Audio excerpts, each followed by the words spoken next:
I never told my son about my monthly $40,000. He always saw me living simply. The same cramped apartment, the same 15-year-old Honda, the same plain clothes I'd worn since his mother left. Let him think what he wants, I figured. Money doesn't make you honest. It just makes you loud. My name is David Morgan. I'm 58 years old, and I spent 30 years as an auto engineer before retiring into consulting work that pays more in a month than most families see in a year. But Ethan, my son, doesn't know that. He thinks I'm scraping by on Social Security and pride. When he called last Tuesday, his voice had that careful tone people use when they're about to ask for something they know they shouldn't. Dad, Clara's parents want to meet you. We're thinking dinner this Friday. Nothing fancy. Nothing fancy. That's code for we're embarrassed of you. Sure, I said. Where? Our place, 7 o'clock. Wear something nice. I heard Clara's voice in the background, sharp and insistent. Ethan covered the phone poorly. I caught the words presentable and please God. I smiled at the wall of my apartment. I'll be there. The thing about being underestimated is this. It gives you time to see who people really are. Strip away the money, the status, the shine, and you find out what's underneath. Usually it's not pretty. Sometimes it's worse than you imagined. I wanted to know what kind of people my son had married into. More importantly, I wanted to know if my son had become one of them. So I decided to play poor. Really poor. Broke, naive, slightly desperate. The kind of old man they could pity and dismiss. The kind they could push around without consequence. I spent Friday afternoon making myself look exactly right. Worn khakis with a small stain near the pocket, a button-down shirt that had seen better decades, scuffed shoes I'd pulled from the back of my closet. I even messed up my hair a little, made myself look tired. When I knocked on Ethan's door at 7 sharp, I was the picture of a father who'd fallen on hard times. Ethan opened the door with a smile that didn't reach his eyes. Dad, you made it. Wouldn't miss it for the world. He stepped aside and I walked into a house that screamed new money. Everything matching, everything expensive, everything desperately trying to prove something. The furniture looked like it had never been sat on. The art on the walls was the kind people buy because they're told it's valuable, not because they like it. Clara appeared from the kitchen wearing a dress that probably cost more than my car payment. She was 27, pretty in that high-maintenance way that requires constant attention and unlimited funds. Her smile was practiced. David, she said, not Dad, never Dad. So good to see you. My parents are in the living room. She said it like she was warning me about wild animals. I followed them through the house. The living room was even worse. A white couch that looked terrified of being touched. A glass coffee table that served no purpose except to be expensive. And standing beside the fireplace that had never seen a fire, Richard and Anne Whitford. Richard was 60, tall, with the kind of tan that comes from country clubs and golf courses. His handshake was firm and calculated. Anne was 55, blonde, wrapped in jewelry that jangled when she moved. Her smile was all teeth and no warmth. Mr. Morgan, Richard said, we've heard so much about you. None of it good, I hope. I kept my voice light, friendly, slightly simple. Richard laughed. Anne didn't. We sat. Clara brought wine I pretended to enjoy. Ethan sat between us like a referee at a fight that hadn't started yet. So, David, Anne began, and I noticed she didn't call me Mr. Morgan anymore. Ethan tells us you're retired. That's right. Put in my time. Now I'm taking it easy. And what do you do with your time these days? Oh, you know, little of this, little of that. Keep myself busy. Do you have any hobbies? She asked. Or is money too tight for that sort of thing? There it was. First jab. I smiled. I get by. Don't need much. Never have. Richard leaned forward. That's admirable, David. Really. But we're concerned about your situation. Ethan mentioned your apartment is quite modest. It's small, I agreed, but it's mine. Is it? Richard's eyebrows went up. Paid off, you mean? Renting. Been there 20 years. Landlord's good people.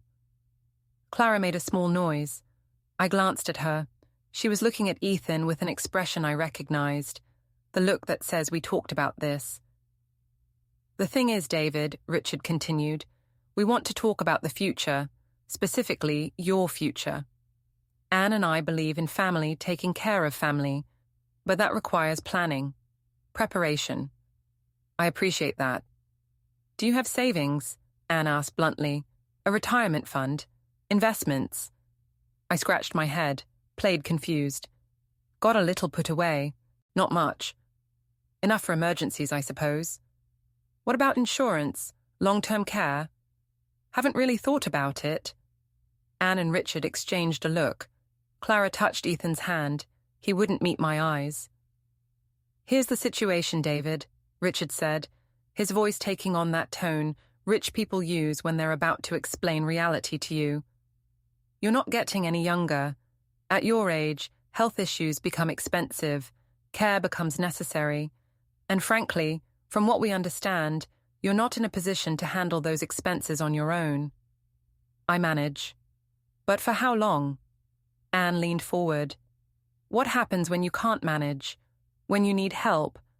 Medical bills can destroy a person financially. We've seen it happen. We don't want that to happen to you, Richard added, but his eyes said something else entirely. We don't want it to become Ethan's burden. Ah, there it was. The real concern. I wouldn't want to be a burden, I said carefully. Of course not. No parent does. But reality is reality. Which is why we think it's important to have this conversation now, while there's still time to plan. Clara spoke up, her voice sweet as antifreeze. David, we care about you. We want you to be comfortable, but we also need to be realistic about what that means. I looked at my son. He was studying his wine glass like it held the secrets of the universe. Ethan, I said. He finally looked up. Dad, they're just trying to help. Help how exactly? Richard took over again. We're prepared to make you an offer, a very generous offer considering the circumstances. There's a care facility about an hour from here. Very nice place, very clean. They have rooms available. If you were to liquidate your assets, sell whatever you have, give up the apartment, we could help secure you a spot there. You'd be taken care of. No worries, no stress. Liquidate my assets, I repeated slowly. The apartment lease, Anne clarified. Any furniture, personal items. Ethan mentioned you have some of his mother's old jewelry. Things like that. We'd handle everything, make sure you get fair value. I sat very still. The room felt smaller suddenly, quieter. You want me to sell my mother's jewelry? I looked at Ethan. He shifted uncomfortably. It's just sitting there, Dad. Mum's been gone 10 years. It's not doing anyone any good. It's doing me good. It reminds me of her. Memories don't pay bills, Clara said, and her voice had an edge now. No, I agreed. They don't, but they're worth more than you think. Richard stood up, moved to the fireplace, positioned himself like a lawyer making a closing argument. David, let me be frank. You're living alone in a small apartment with no real income, no safety net, no plan for the future. That's not sustainable. It's not responsible. And eventually it becomes someone else's problem. We're offering you a solution, a way to maintain your dignity while ensuring you're cared for. My dignity, I said. Exactly. I stood up too, slowly, let them see the effort it took, the age in my bones, played it perfectly. I appreciate your concern, really I do, but I'm not ready for a care facility. I'm still sharp, still independent. For now, Anne said, but these things change quickly at your age. One fall, one illness, and suddenly everything's different. I'll take that risk. But Ethan won't, Richard said firmly. He'll be the one dealing with the consequences, the calls from hospitals, the bills, the decisions. Is that fair to him? To our daughter? I looked at Clara. She was watching me with something cold in her eyes. Not pity, not concern, something calculating. Let me think about it, I said. Of course, Richard said, but his tone suggested the conversation was over. Take your time, but not too much time. These opportunities don't last forever. Dinner was worse. They talked around me, about me, sometimes at me, discussed my situation like I wasn't there, made plans for my life without asking my opinion. Ethan said nothing, just nodded along, agreed with them, let them steamroll his father. When dessert came, Clara made her first real mistake. You know what would be wonderful, she said brightly. If we had a key to your apartment, just in case of emergencies. If something happened and you couldn't answer the door, we'd need to get in quickly. I'm fine. But what if you weren't? What if you fell and couldn't reach the phone? We'd be frantic. This way we'd have peace of mind. I smiled. I'll think about it. Her eyes narrowed just slightly, just enough to show me what was underneath all that concern. After dinner, I thanked them for their hospitality, shook Richard's hand, let Anne kiss my cheek, hugged Ethan at the door. Thanks for coming, Dad, he said quietly. Wouldn't have missed it. He looked like he wanted to say something else, almost did. Then Clara called from inside and he stepped back, closed the door. I walked to my Honda through the quiet suburb. The streetlights made everything look staged, artificial, like a movie set of how rich people think normal people live. I got in my car and sat there for a moment, thinking. They wanted my apartment, my belongings, my dignity. They wanted me packed away somewhere convenient, somewhere out of sight, somewhere they could forget about me except when signing checks. And my son had said nothing. I drove home slowly, carefully. Played the part, even when no one was watching. Back in my apartment, I sat in the dark for a while. Then I pulled out my phone and looked at my bank balance. $600,000. Investment portfolio worth another $1 million. Monthly consulting retainer that kept growing. I could buy their house. Cash. Tomorrow. And still have enough left to retire in Maui if I wanted. But they didn't know that. Nobody did. And that gave me something more valuable than money. It gave me leverage. The envelope came 2 days later. Wedding invitation. Ethan and Clara's big day, 3 months away. Black tie, very formal, very expensive. I called Ethan. Got the invitation. Yeah, we wanted to do something special. 3 months is quick. Clara wanted a spring wedding. Her parents are paying for everything, so... He trailed off. That's generous of them. They're good people, Dad. I know dinner was a little awkward, but they mean well. I'm sure they do. So you'll come to the wedding? Wouldn't miss it for the world. He sounded relieved. Great. Clara will be happy. After I hung up, I looked at the invitation again. Heavy paper, expensive printing, formal script. Then I noticed the note tucked inside, handwritten. David, we need to finalize arrangements soon. Please bring the apartment keys to the wedding. We'll be collecting them there as a symbol of new beginnings. Richard and Anne. I read it 3 times. They wanted me to hand over my keys at my son's wedding. In front of everyone. A public display of submission disguised as generosity. I walked to my desk and opened the bottom drawer. Inside was a business card I hadn't looked at in 20 years. Samuel Ortiz, private security consultant. I'd saved his life once, back when he was just a kid working in my garage. He'd been pinned under a hydraulic lift that failed. I'd held 2,000 pounds of steel on my back while someone else pulled him free. Shattered 3 vertebrae. Still have the scars. He'd told me if I ever needed anything at all, I just had to call. I picked up my phone. The number still worked. David Morgan, Samuel said after the second ring. His voice was older, but I knew it instantly. Not yet. What do you need? I need to teach someone a lesson. My son, actually, and his new family. What kind of lesson? The kind they'll never forget, but nothing illegal, nothing violent, just Memorable. There was a pause. Then Samuel laughed, low and rough. Tell me everything. Before we continue, hit the hype button, subscribe and like the video to help the channel grow. Tell us which city you are from in the comments. We'd love to get to know our audience better. Samuel Ortiz walked into my apartment exactly 48 hours after I called him. He looked different, older, harder, successful in a way that didn't advertise itself. The kid I'd pulled from under that lift had become something quiet and dangerous. Nice place, he said, looking around. Small. That's the point, he smiled.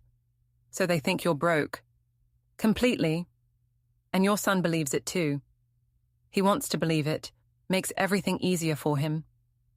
Samuel sat down at my small kitchen table. I poured coffee. He took it black, no sugar, same as 20 years ago. Tell me about the wedding, he said. I slid the invitation across to him. He read it, then the note. They want your keys.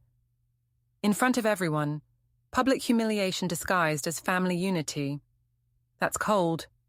That's their style. Samuel leaned back, thinking. You want revenge. I want justice. What's the difference? Revenge is about making them hurt. Justice is about making them understand. Understand what? That they made a mistake. A very expensive mistake. He smiled. So, you do want revenge. Maybe a little. We spent 3 hours planning. Samuel had resources I didn't ask about. Connections that made things possible. By the time he left, we had a plan that was simple, brutal, and entirely legal. The beauty of it was this. Everything we'd do would be nothing but the truth. The next morning, I went to work. Not the work Ethan knew about, but my real work. I'd been consulting for Bridgeport Engineering for 5 years, helping design systems that nobody else could figure out. They paid me $40,000 a month because I was worth it. My office was downtown, 17th floor, corner view. My assistant, Jennifer, looked up when I walked in. Morning, David. Morning. I need you to do something for me. Sure. Find everything you can about Whitford Properties. Richard and Anne Whitford, owners. Every deal they've made, every property they own, every complaint ever filed against them. Everything.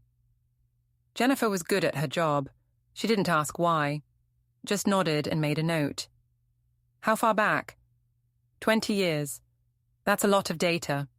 I know, but I need it clean. Legal. Nothing we can't prove. When do you need it? Yesterday. She smiled. You'll have it in 3 days. I spent the next week playing my part perfectly. Ethan called twice to confirm I was coming to the wedding. I told him yes both times, kept my voice weak and resigned. Let him think I'd accepted my fate. Clara called once, wanted to discuss my outfit for the wedding. Something simple, I said. Nothing fancy. That's perfect, she said, and I could hear the satisfaction in her voice.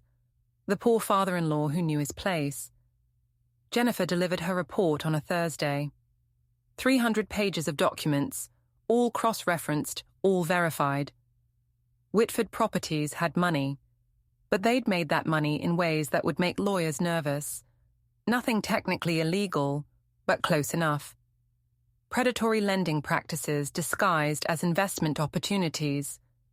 Taking advantage of elderly homeowners during the housing crisis. Forcing sales through legal pressure and intimidation. They were good at staying just on the right side of the law. But public opinion is a different courtroom. I called Samuel. I've got ammunition. Good, now we need timing. The wedding. Too obvious. No. Perfect. They want a public display. We'll give them one. We met at his office downtown. I'd never seen it before. It was understated, professional, the kind of place that didn't advertise, but everyone in certain circles knew about. I've been thinking, Samuel said. The keys. They want you to hand them over at the wedding. That's their plan. So we make that moment count. He spread a series of photographs across his desk. Recent surveillance, Clara meeting with contractors, showing them my apartment building. Richard and Anne at a bank, discussing property conversion loans. Ethan signing papers at a real estate office. They're planning to convert the building, Samuel explained. Bought it 3 weeks ago. They'll force everyone out, renovate, flip it as luxury condos. Your apartment is the anchor unit. They need you gone to make the numbers work. I stared at the photos. My son knew about this. He signed the paperwork. Something cold settled in my chest. Show me. Samuel pulled out more documents. Ethan's signature, clean and clear, on purchase agreements. On eviction notices that hadn't been filed yet. On conversion plans that would displace 40 families, including mine. My son hadn't just abandoned me. He'd become one of them. Okay, I said quietly, let's burn it all down. The weeks before the wedding moved fast. Samuel worked his connections. I worked mine. Between us, we built a case that wouldn't see a courtroom, but would destroy them in every way that mattered. I hired a private investigator to document everything legally. I contacted a journalist I'd known for years, fed her pieces of the story, let her think she was uncovering a scandal. I reached out to tenants in my building, told them what was coming, helped them organize, and I kept playing broke, kept acting weak, kept letting them think they'd won. 2 weeks before the wedding, Ethan came to my apartment. He looked nervous. Dad, we need to talk. Come in. He sat on my worn couch, looked around like he was seeing the place for the first time. Maybe he was. Clara's stressed about the wedding, he began. That's normal. She's worried you might make a scene. Why would I do that? You know why. The keys. She knows you don't want to give them up. I smiled. They're just keys, Ethan. So you'll do it? You'll hand them over? I'll do what needs to be done. He looked relieved. Thanks, Dad. This means a lot to Clara, to her parents. What about you? What does it mean to you? He shifted uncomfortably. I just want everyone to get along. Is that so wrong? No, that's not wrong. What's wrong is throwing your father away to make your in-laws happy. I'm not throwing you away, we're helping you. Into a care facility I don't need. You don't have a choice, Dad. The building's being sold. You'll have to move anyway. So he knew. He'd known all along. Ethan. Yeah? When did you stop being my son? He stood up fast. That's not fair.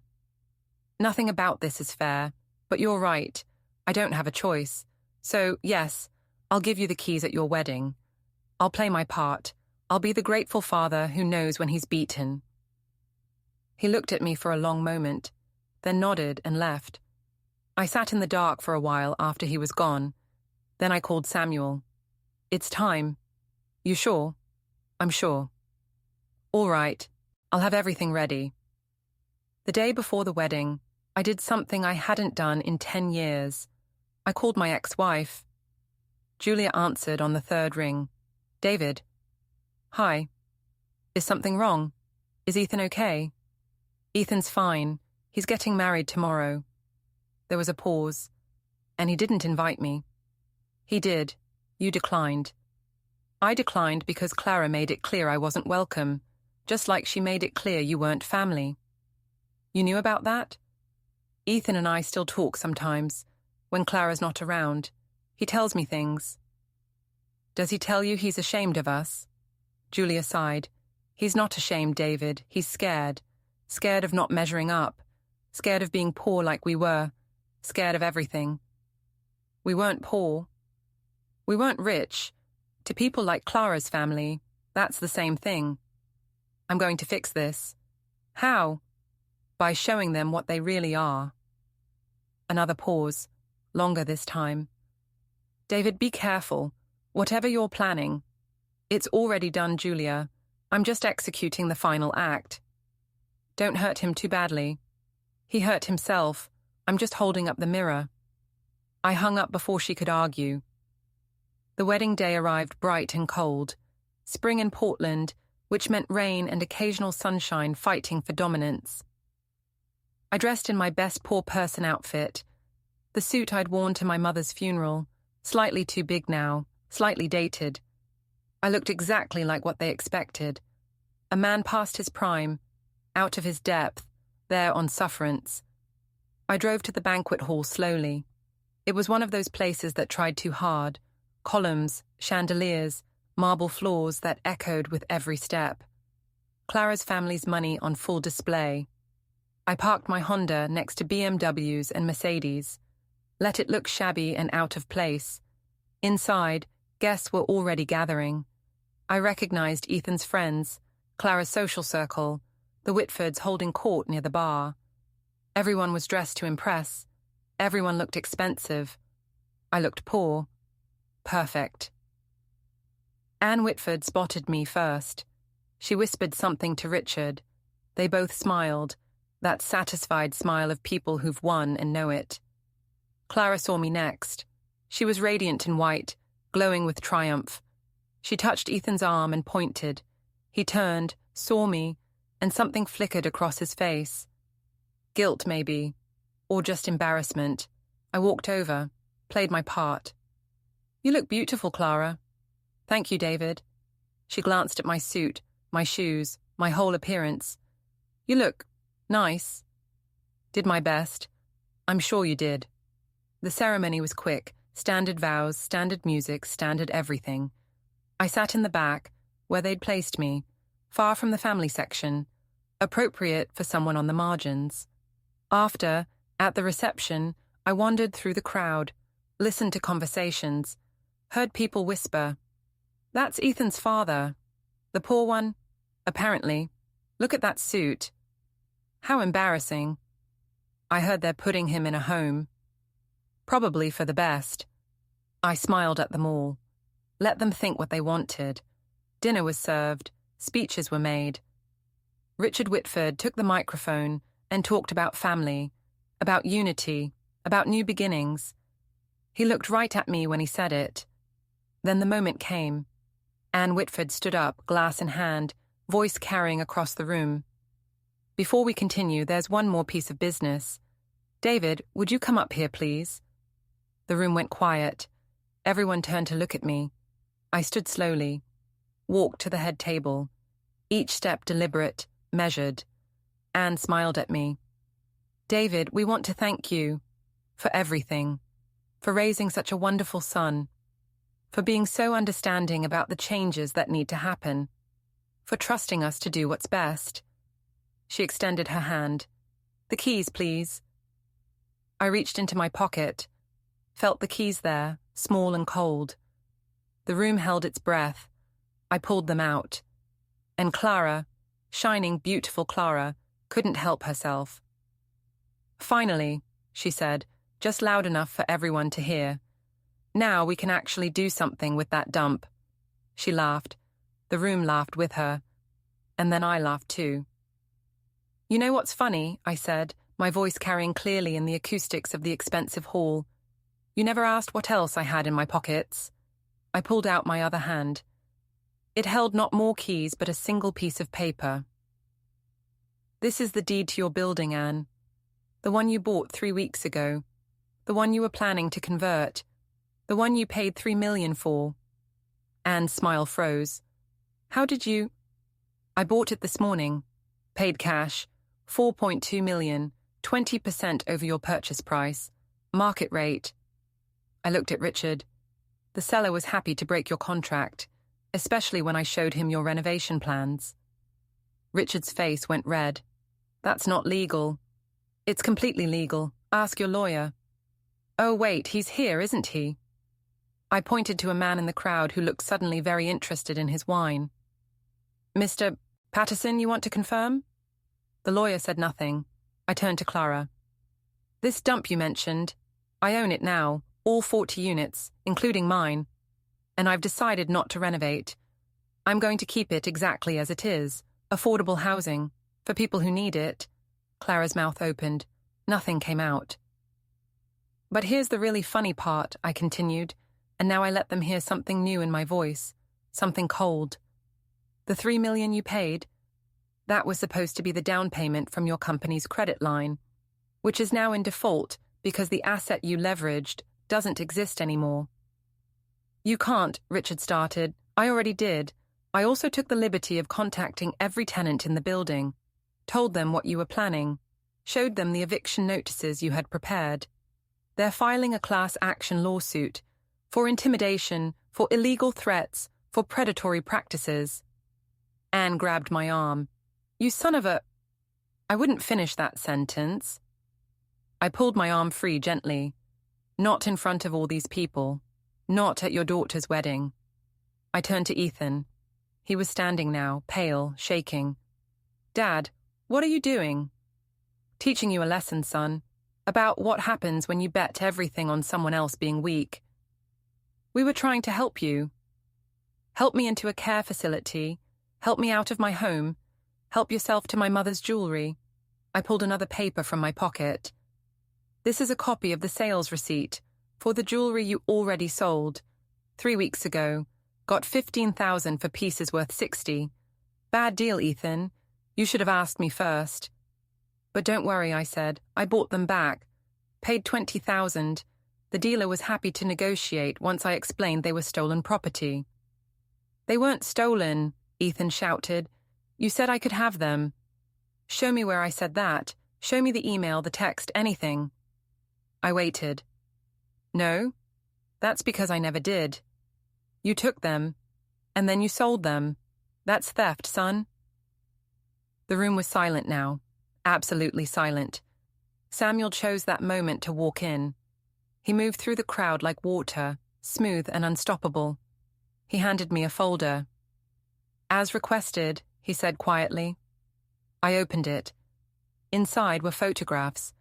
Clara and Ethan at the real estate office, Richard and Anne at the bank, the eviction notices, the conversion plans, everything documented, everything dated. These are copies, I said, holding them up. The originals are with the Portland Tribune.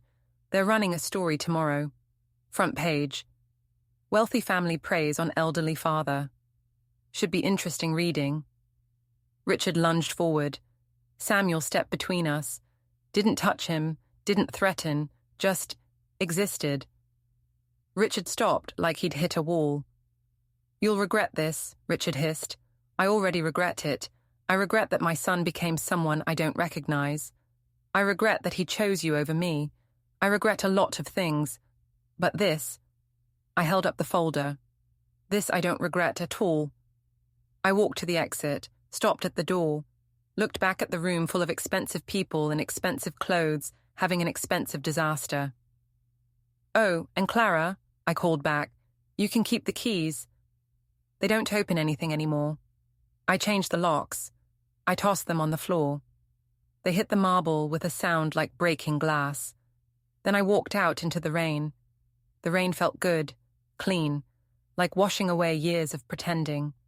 I drove home slowly, taking side streets, in no hurry. My phone buzzed continuously. Calls from Ethan, from Clara, from numbers I didn't recognize. I ignored them all. When I got to my building, Samuel was already there, leaning against his car in the rain like he enjoyed it. That was subtle, he said. Subtlety was never the plan. The reporter called. She's running the story tomorrow, as promised, but now she wants an interview. Tell her no. You sure? This is your chance to control the narrative. The narrative controls itself. I just gave it permission. We went inside. My apartment looked the same as always. Small, simple, honest. I'd never change it. Samuel sat while I made coffee. We drank in silence for a while. What happens now? He asked. Now they suffer the consequences. Which are? Financial pressure, public humiliation. Everything they tried to do to me, they get back triple. You sound almost sorry about it. I am sorry. Sorry it had to happen. Sorry my son chose this path. He could still fix it. No, he made his choice. Now he lives with it. My phone rang again. This time it was Julia. I saw the pictures, she said without preamble. Someone sent them to me, from the wedding. Someone has good timing. David, what did you do? What needed to be done? He's calling me, crying. He says you destroyed his life. He destroyed his own life. I just held up the mirror. He's your son. He was my son. Now I'm not sure what he is. She was quiet for a long moment. You're not going to forgive him, are you? That depends entirely on what he does next. And if he does nothing, then he gets nothing. That's how this works, Julia. Actions have consequences. He chose his actions. These are his consequences. You sound so cold. I sound realistic. There's a difference. She hung up. I set the phone down and looked at Samuel. You think I'm wrong? I think you're human. Humans make mistakes, including the mistake of expecting others to be better than they are. That's almost philosophical. I had 20 years to think about it. 20 years since you saved my life. You know what I learned? Tell me. People show you who they are every day. Most of us just choose not to look. He stood up, stretched. I'll be around if you need anything. But I think this part you have to do alone. After he left, I sat in the dark and thought about everything that had happened. About Ethan as a child, bright and curious and kind. About Ethan as a teenager, ambitious and driven and still decent. About Ethan now, corrupted by money he didn't have, and status he couldn't earn. Where had it gone wrong? Maybe when his mother left. Maybe when he started dating Clara. Maybe when he looked at his father and saw poverty instead of dignity. Or maybe it had always been there, waiting. Some flaw in his character that money brought to the surface like acid on cheap metal. I didn't know. Wasn't sure I wanted to know. What I did know was this. I'd given him everything. My time, my love, my wisdom, my example. And he'd traded it all for a bigger house and a prettier wife. That was his choice. Now he'd live with it. The next morning, the Portland Tribune ran the story exactly as planned. Front page, above the fold, with photographs and documentation. Whitford family scandal, elder abuse and property fraud. The article was brutal, quoted tenants who'd been threatened, showed financial records of predatory practices, included statements from lawyers and housing advocates, and it ended with the wedding scene, described in excruciating detail. By noon it was everywhere. Social media, news sites, morning talk shows. The Whitford family was trending on Twitter, and not in a good way. By afternoon, Richard's office released a statement, standard corporate non-apology. We deeply regret any misunderstanding. Our actions were always intended to help. We value family above all else. Nobody believed it. By evening, the first lawsuits were filed, not just from the tenants, but from other property owners who recognized the Whitfords' tactics. People who'd been quietly victimized for years, suddenly finding their voice. I watched it all from my apartment, feeling nothing. No satisfaction, no joy, just a cold certainty that this was justice. Ethan called at midnight. I almost didn't answer. Dad. His voice was wrecked, broken. What do you want, Ethan? I want to explain. There's nothing to explain. I understand completely. You don't. You don't understand the pressure. Clara's family, their expectations, the lifestyle. I understand you chose that over me. That's not fair. Life isn't fair. You taught me that today. At your wedding. When you laughed at me. I didn't laugh at you. You did nothing while everyone else did. That's worse. He was crying now. What do you want from me? Nothing. I want nothing from you. That's the point. I'm your son. Are you? Because sons don't sell their father's jewelry without asking. Sons don't plan to evict their father from his home. Sons don't stand by while their wife slaps their father in public. The line went silent. She what? I said. Nothing. It was nothing. Ethan, what happened? He hesitated, then quietly. At the wedding, after you left, Clara was angry. She said things. I tried to defend you. She hit me. I closed my eyes. And what did you do? Nothing. I did nothing. Just like always. Then you know how I feel. Dad, please, I'll fix this. I'll leave her. I'll apologize. You'll do what you always do. The easiest thing. The thing that causes you the least discomfort. That's not true. Prove it. How? Figure it out. You're a smart man, Ethan. Start acting like one. I hung up. The next few days were chaos. The Whitford Properties offices were picketed. Richard and Anne hired lawyers, good ones, expensive ones. But you can't lawyer your way out of public opinion. And public opinion had turned against them completely. Clara filed for divorce. Fast, brutal, no fault. She wanted out before the ship sank completely. Ethan called me twice more. I didn't answer. On the fourth day after the wedding, someone knocked on my door. Not buzzed up from downstairs, not announced, just there. I opened it carefully. Richard Whitford stood in the hallway. He looked smaller somehow, diminished, older. David. Richard. May I come in? I considered it, then stepped aside. He walked into my small apartment and looked around like he was seeing poverty for the first time up close. Maybe he was. I wanted to apologize, he said finally. No, you didn't. You wanted to negotiate. He almost smiled. You're perceptive. I'm realistic. There's a difference. Fair enough. Then yes, I'm here to negotiate. What will it take to make this stop? The articles, the lawsuits, the public crucifixion. Nothing. Everyone has a price. Not for this. Name it, any number, any terms. I sat down, gestured for him to do the same. He sat on the edge of my worn couch like he might catch something. Richard, do you know why I did this? Revenge, ego, pride, justice. That's the same thing. No.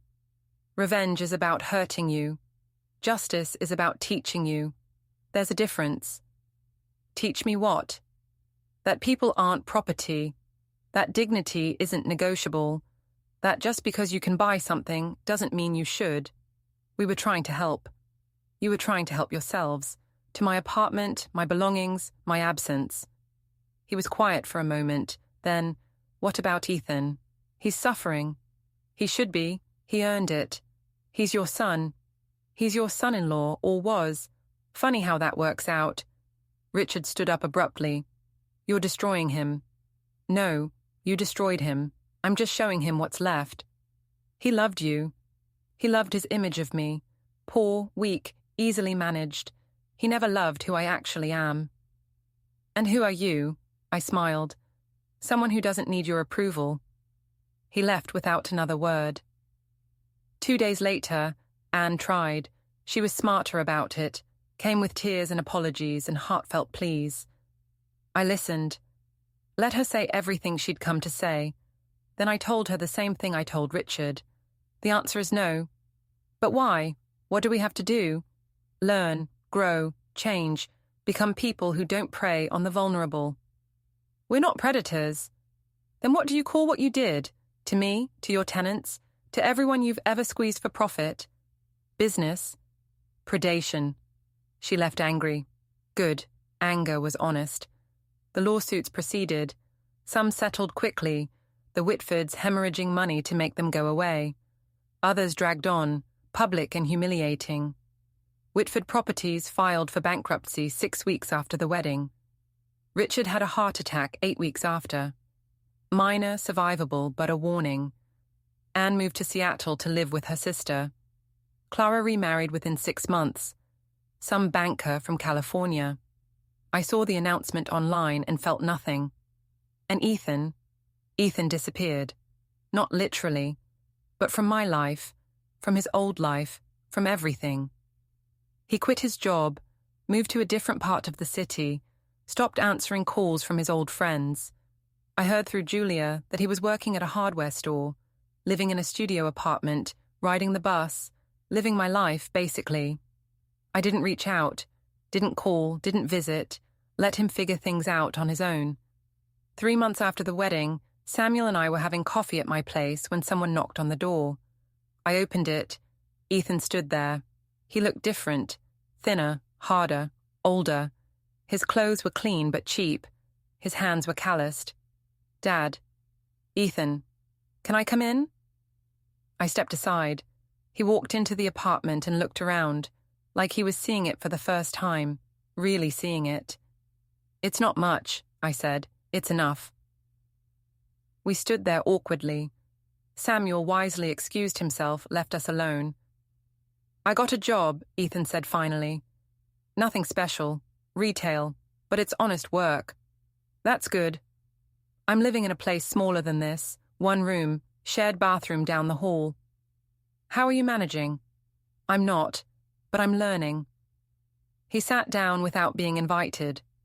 Progress. I've been thinking, he continued, about what you said, about choices and consequences.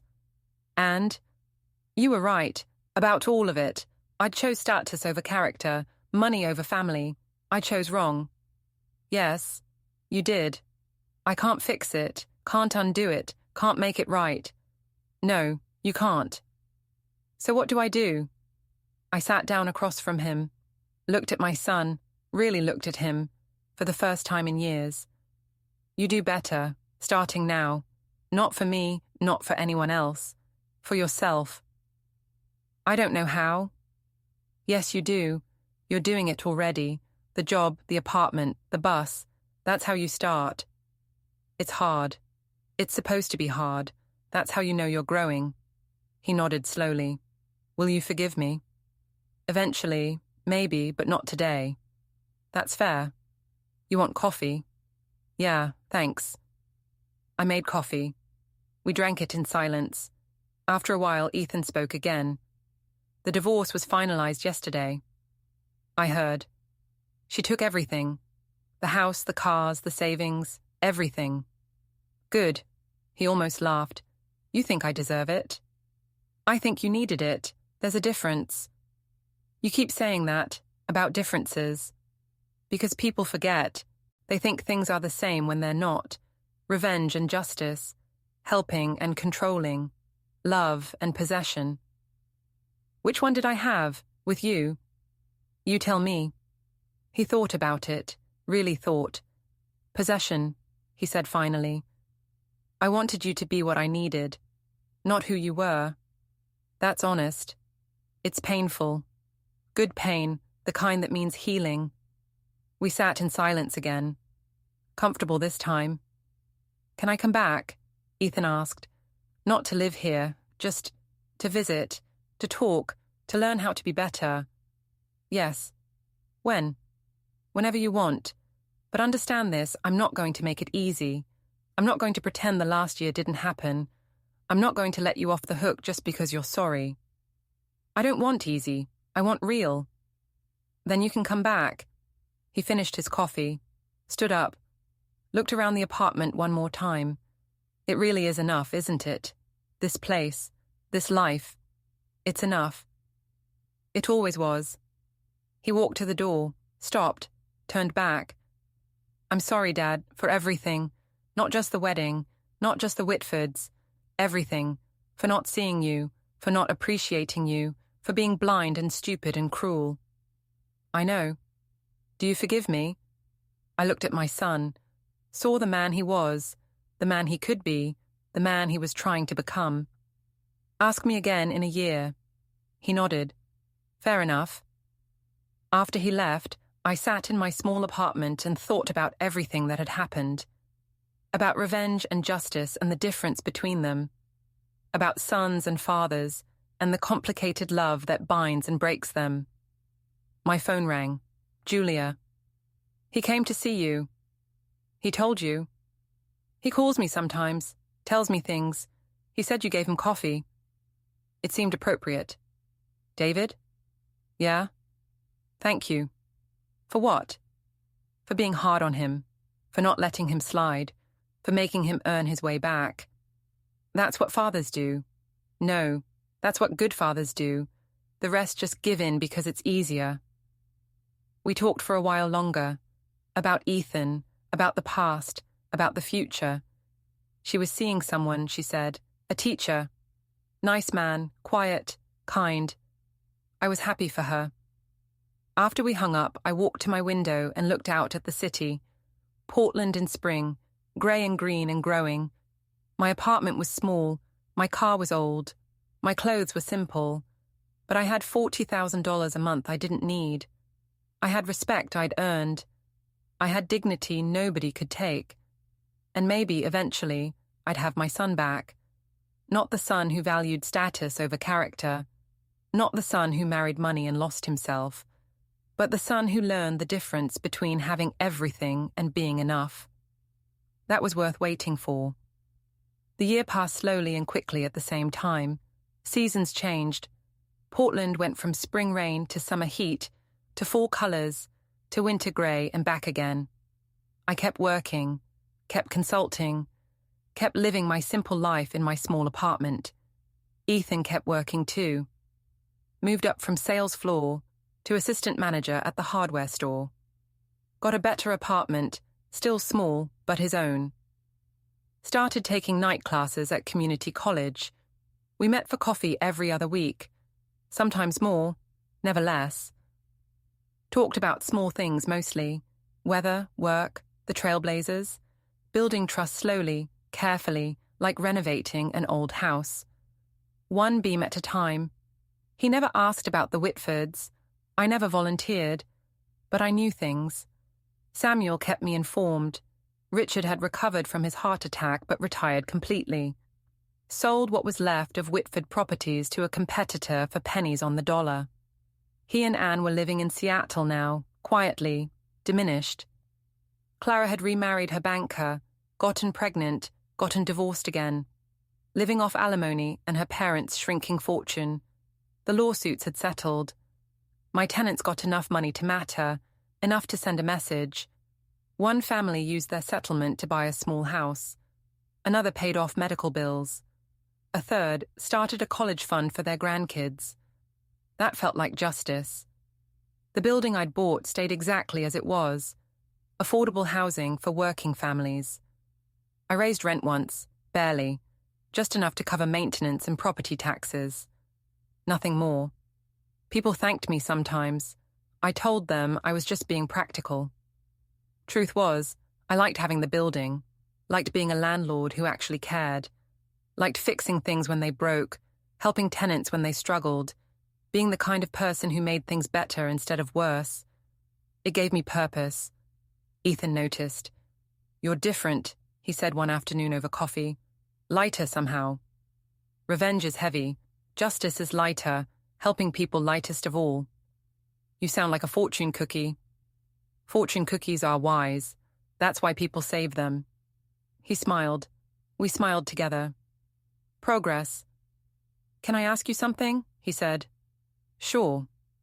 "Why didn't you tell me about the money, the consulting work, everything?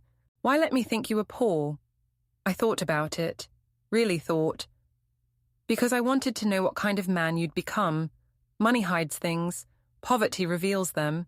I needed to see the truth. And you didn't like what you saw. No, but I love you anyway. That's the difference between conditional and unconditional. Conditional says I love you because. Unconditional says I love you despite. Do you? Love me despite? I'm having coffee with you, aren't I? He laughed, actually laughed, real and genuine. Yeah, you are. We sat in comfortable silence.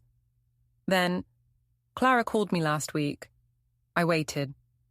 She wanted money, said her new divorce was messy, said she needed help, said for old time's sake.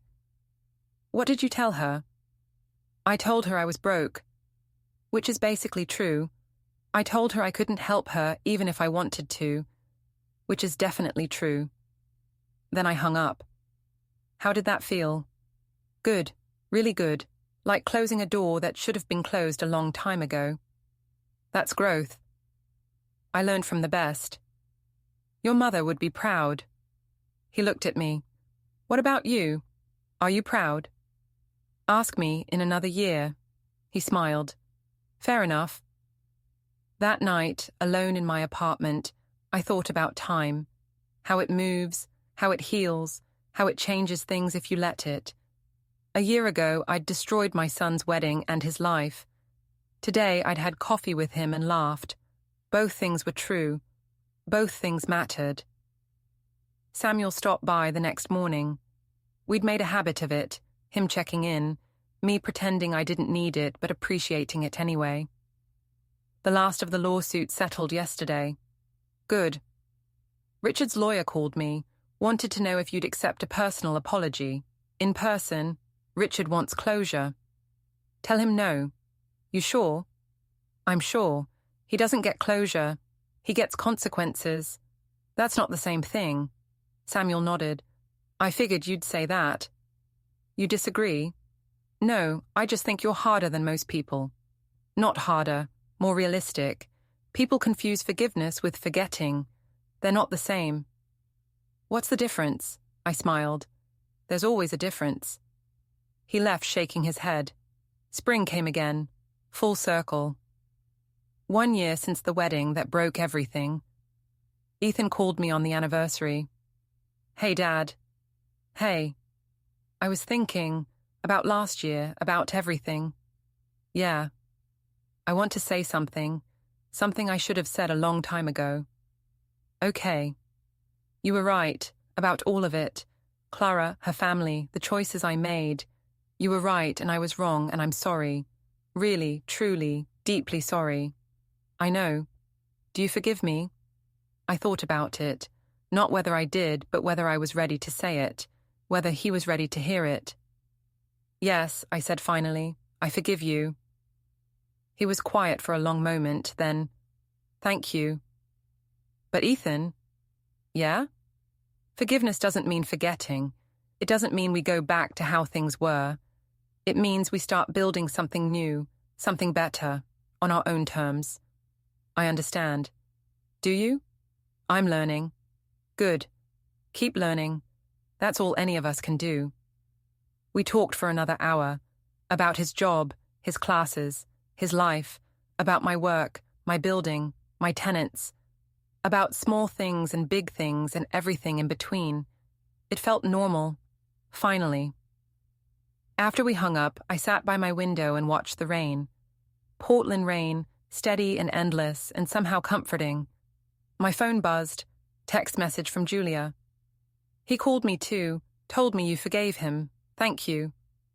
I typed back, thank you for what? For being his father, even when it was hard, especially when it was hard. That's the job. Most people quit. You didn't. That matters. I set the phone down and thought about that, about quitting, about staying, about the difference between giving up and letting go. I'd let go of my anger, let go of my need for revenge, let go of everything except the truth, that I loved my son, flawed and foolish as he was. That was enough. The next day, I did something I hadn't done in over a year. I drove to my son's apartment unannounced. He opened the door surprised. Dad, can I come in? Of course. His place was small but clean, organized, humble, real. Nice place, I said. It's not much. It's enough. He smiled at that, my words coming back to him. I wanted to give you something, I said. I pulled an envelope from my jacket. Open it. Inside were two things, a key and a document. What's this? The key is to your mother's jewelry box, the one I bought back. I want you to have it. Not to sell, to remember, to pass on someday if you have kids, to keep the connection alive. He held the key like it might burn him. And this? He held up the document. That's the deed to my building. I'm putting it in a trust. When I die, it goes to you. Not to sell, not to convert. To maintain. To keep affordable. To do what's right with. Dad, I can't. You can and you will. Because you understand now what it means, what it costs, what it's worth. He looked at the papers, at the key, at me. I don't deserve this. No, but you will. That's why I'm giving it to you now. So you have time to grow into it, to become the man who does deserve it. He set everything down carefully on his small kitchen table. Then he did something he hadn't done since he was a child. He hugged me. Not a quick greeting hug or a polite goodbye hug. A real hug. The kind that says I was lost and now I'm found. The kind that says thank you and I'm sorry and I love you all at once. I hugged him back. We stood there in his small apartment, two men learning how to be father and son again, and for the first time in a long time, everything felt right. After a while, we let go, stepped back, wiped our eyes and pretended we weren't crying. "Coffee?" Ethan asked. "Yeah, coffee sounds good." He made it. We drank it, talked about nothing important and everything that mattered. When I left, he walked me to my car. "Dad? Yeah? I'm going to make you proud, I promise. You already have, just by trying." I drove home through the spring rain, feeling lighter than I had in years. My phone rang. "Samuel. Just wanted to check in. You okay?" "I'm good. You sound good." "I feel good, like something that was broken got fixed." "Your relationship with Ethan?" "My faith in second chances." He laughed. "That's almost optimistic. You feeling okay?" "Shut up. Seriously though, I'm happy for you, for both of you." "Thanks. For everything. For helping. For being there. For saving my ass more than once." "You saved mine first. I'm just returning the favor." "We're even then." "Not even close, but we're getting there." After we hung up, I thought about that, about debts and favors, and the complicated math of human relationships. Samuel had owed me a life. I'd owed Ethan a childhood. Ethan had owed me respect. The Whitfords had owed everyone they'd hurt a reckoning. Some debts got paid, some never would. That was okay. Life wasn't about settling scores. It was about learning when to fight and when to forgive and when to just move on. I'd learned all three. The summer came and went. Ethan kept growing, kept improving, kept becoming someone I recognized again, someone I could be proud of. We had dinner once a week now, sometimes at my place, sometimes at his, sometimes at cheap restaurants we both enjoyed. He finished his community college courses, got accepted to a 4-year university. Part-time program, night classes, but still. Progress. I offered to pay. He refused. "I need to do this myself," he said. "Pride is expensive." "I know, but some things are worth the cost." I smiled. "You sound like your mother." "I hope so. She was smart." She was. Is. Still is. We talked about Julia sometimes. He'd been seeing her more, rebuilding that relationship too. She was happy with her teacher, planning to get married. I was invited to the wedding. So was Ethan. We went together, stood side by side in the small ceremony, watched Julia marry a good man who looked at her like she was magic. Afterward, at the reception, Julia pulled me aside. "Thank you for coming. Wouldn't miss it. I wasn't sure you would. After everything. After everything, this is the part that matters. You being happy, Ethan being better, life moving forward." She kissed my cheek. "You're a good man, David Morgan." "I'm a realistic man. There's a difference." She laughed. "There's always a difference with you." That fall, I got a phone call I wasn't expecting. "Mr. Morgan?" "Speaking." "This is Patricia Chen from Portland Community Foundation. We'd like to discuss a proposal with you." "What kind of proposal?" "We've been following your work with affordable housing. The building you own, the way you manage it. We're impressed. We'd like you to consult on a citywide initiative for affordable housing preservation." "I'm not a housing expert." "No, but you're someone who understands that housing is about people, not profit. That's rarer than you think." We met the next week. They showed me plans, proposals, budgets. They wanted to create a network of property owners committed to keeping housing affordable despite market pressures. They wanted me to lead it. "I'm 59 years old," I told them. "I'm not looking for a crusade." "We're not asking for a crusade. Just your experience, your perspective, your voice." I thought about it, about the tenants in my building, about all the families struggling to stay in Portland as prices climbed and wages stayed flat. "I'll do it on one condition." "Name it." "My son comes with me, as my assistant. He's learning the business. He needs experience." "Is he qualified?"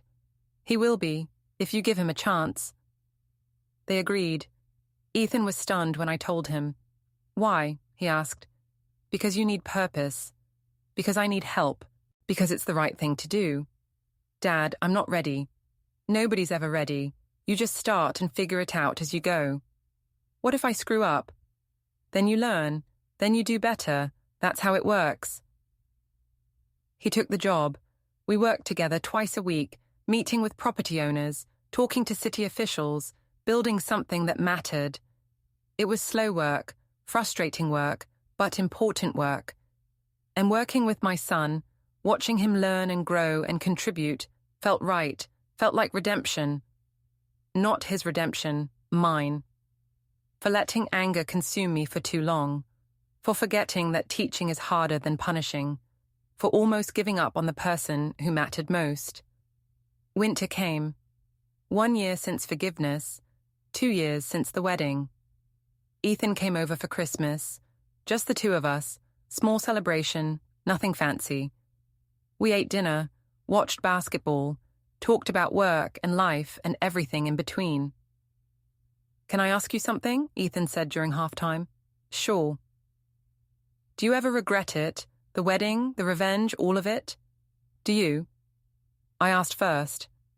Fair enough. I thought about it. No, I don't regret it. I regret it was necessary, but necessary things aren't optional. What's the difference? I smiled. There's always a difference, I know, but seriously. Seriously, the difference is this. Regret means wishing you'd done something else. Understanding means knowing you did what you had to. I understand why I did it. That's different from regretting it. Do you think I understand? Why I did what I did? Do you? I think so. I was scared. Scared of being poor. Scared of not measuring up. Scared of losing Clara and everything she represented. I made scared choices instead of strong ones. And now? Now I'm still scared sometimes. But I make different choices. Then you've learned the most important lesson. Which is? Fear is okay. Letting it make your decisions isn't. He nodded slowly. Mom said something similar once. Your mother is a wise woman. She says the same thing about you. She's being generous. No, she's being honest. We finished watching the game. Portland lost by 3 points. Typical. As Ethan was leaving, he stopped at the door. Hey, Dad. Yeah? Merry Christmas. Merry Christmas, son. He smiled, real and genuine and good. After he left, I sat in my small apartment and thought about everything that had happened. 2 years of pain and growth and slow rebuilding. Was it worth it? Yes. Would I do it again? Probably not. Once was enough. But if I had to, if some other father faced the same situation, the same betrayal, the same choice between silence and justice, I'd tell him what I learned. That revenge is easy, justice is hard, forgiveness is harder. That people show you who they are if you let them. That money hides truth, but poverty reveals it. That you can destroy someone and still love them. That second chances exist but aren't guaranteed. That the difference between giving up and letting go is whether you come back. Most importantly, that being a father means being hard when it's easier to be soft. Means demanding better, even when better seems impossible. Means loving someone enough to let them fall and trusting they'll learn to stand again. I'd been a father, a hard one, a demanding one, but ultimately, I hoped, a good one. Ethan was proof of that, not perfect, still learning, still growing, but better, genuinely better. That was enough. My phone buzzed. Text from Samuel. Heading to Florida for the holidays. Need anything before I go? I typed back. Just wanted to say thanks. For everything. You saved my life too. How do you figure? You reminded me who I was when I forgot. That's not nothing. Any time, old man, any time. I set the phone down and looked out my window at Portland in winter. Grey, cold, wet, beautiful. My apartment was still small. My car still old. My life still simple. But I had a son who was finding his way, a purpose that mattered, a chance to help people who needed it. And finally, after 2 long years, I had peace. Not the peace of forgetting, the peace of understanding. That was the difference, the last difference, the one that mattered most. I poured myself a drink. Cheap whiskey, nothing fancy. Raised it to the window, to the city, to whatever comes next. To quiet thunder, I said to no one and everyone. Then I drank, and the warmth spread through me like truth, like justice, like home.